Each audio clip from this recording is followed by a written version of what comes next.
Every day, millions of gamers log on to their favorite games. These games serve as a means of escapism from the real world. But sometimes these games can get the best of us, leading to gaming addictions that can absolutely destroy our lives. This is Gamers Who Went Too Far.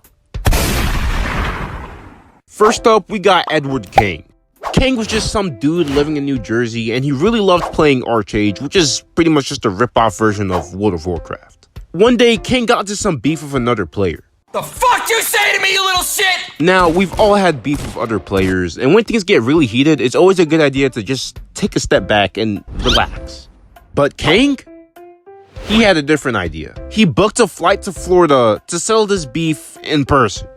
Bro checked into a hotel, went to Ace Hardware, bought a hammer and a flashlight, and dressed in all black and pulled up to the guy's house.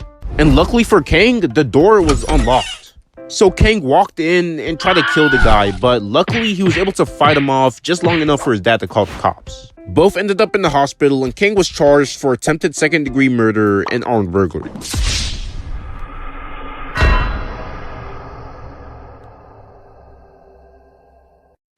Now, if you thought that guy was petty, just wait until you hear about the next guy. So in 2010, Julian lost a knife fight in Counter-Strike, and instead of just respawning and moving on with his life, he really spent the next 6 months tracking down the player who killed him. When he finally found him, he really pulled up to the guy's house with a kitchen knife and stabbed him. But luckily, Julian missed the guy's heart by barely an inch, and he survived. Julian was sentenced to 2 years in prison and had to take anger management classes. Like, you can't convince me there exists a pettier person than this dude. Like, yeah, I guess he won the real-life knife fight, but, like, at what cost? Like, I thought the last guy was petty, but this is a whole nother level of pettiness.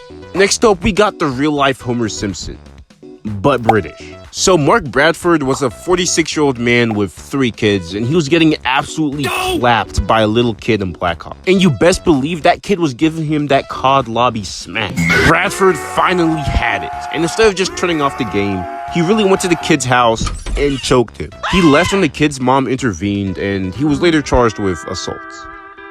Okay, this next one will make you think twice before having kids. So in 2023, a 13-year-old girl in China managed to clear her parents' entire life savings on mobile games. The kid's mom only found out about this when the girl's teacher notified her that her child wouldn't get off her phone in class and might be addicted to some mobile game. After receiving the call, the mother checked her bank account and was devastated to see that there were only 7 cents left in her bank account. Turns out the girl had linked her mom's debit card and blew $64,000 in the span of 5 months. She even gave some to her classmates. Her excuse was that her mom had given her the card number before in case of emergencies and that she didn't know what she was doing. But this is cap because she literally cleared the transaction record so her parents wouldn't find out. She clearly knew what she was doing. Yo, if my kid did this, they're getting put up for adoption right away. Like, no hesitation. Alright. Jokes aside, this was the parents' fault. Like, how do you let your kids spend $64,000 like that and not notice? Like, what?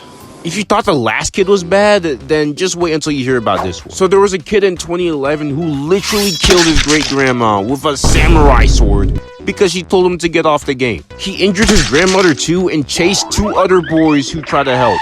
The cops flashbanged him, tased him, and used a guard dog to tackle him. Apparently, the kid had Asperger's syndrome, which made it difficult for him to socialize and communicate effectively. He was sentenced to life in prison with the possibility of parole. Hopefully, he gets the help he needs. Okay, so kids can be pretty unhinged when it comes to video games, but parents can be way worse. So in 2013, Michaela Smith was minding her own business. When out of the blue, she saw a sickly-looking kid staring right at her through the window of a mobile home. Suddenly, she heard, "Get away from the freaking window!" The kid was gone. Miss Smith got a bad feeling, so she notified the police.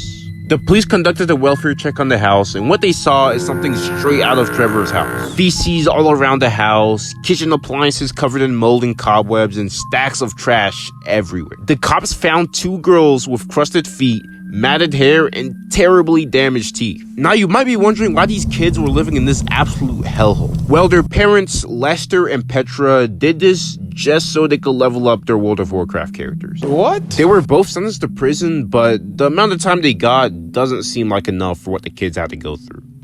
Next up, we got Zachary Bergs. This guy absolutely loved GTA 5. He loved GTA so much that he wanted to play it in real life. You know, playing it on his console wasn't enough. So he stole a pickup truck, drove it like a maniac, and crashed into 9 cars. Oh yeah, and there was a woman in the truck the whole time.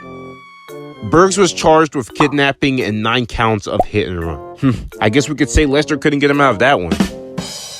Oh, brother, this guy stinks! Last up, and arguably the weirdest, is a Japanese man who goes by the name Sal 9000. This guy absolutely loved Love Plus. And so basically in the game, you're this absolute Chad that just transferred to a new high school. You meet 3 girls, but the objective is to rizz up one of them and date them. Now, Sal 9000 took the game a bit too seriously, and he actually fell in love with one of the characters and married her in real life. Like, it's already weird that she's not even real, but like, come on, bro, she's a high schooler. This guy definitely needs to get his hard drive checked, like ASAP. And there's actually a whole community of people like Sal called fictosexuals, people who fall in love with fictional characters. I could make a whole video about this, so if you want to see it, let me know. Anyway, thanks for watching, like, subscribe, peace out.